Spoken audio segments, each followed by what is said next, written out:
একদিন সকালে ঘুম থেকে উঠে দেখবেন দুনিয়া আর আগের মতো নেই। মানুষ চিৎকার করছে, আতঙ্কে দৌড়াচ্ছে, চারদিকে বিশৃঙ্খলা। কারণ দাজ্জাল বের হয়েছে। রাসূলুল্লাহ সাল্লাল্লাহু আলাইহি ওয়াসাল্লাম বলেন, কিয়ামতের সবচেয়ে বড় ফিতনা হবে দাজ্জাল।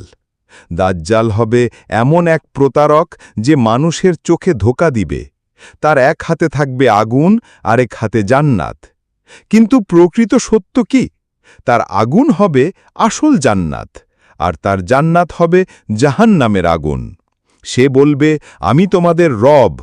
তার পাশে থাকবে অবিশ্বাসীদের দল, থাকবে আধুনিক প্রযুক্তির চমক, মিথ্যা মিরাকল আর ঈমান নাড়িয়ে দেয়া পরীক্ষা। এটা কোনো কল্পকাহিনী নয়, এটা হবে ইতিহাসের সবচেয়ে ভয়ঙ্কর ধোঁকা, দাজ্জালের ফিতনা।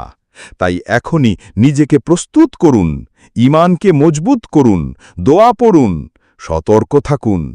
এই ভিডিওটি শেয়ার করে অন্যদেরকেও সতর্ক করুন, কারণ হয়তো কালকেই সে আসতে পারে।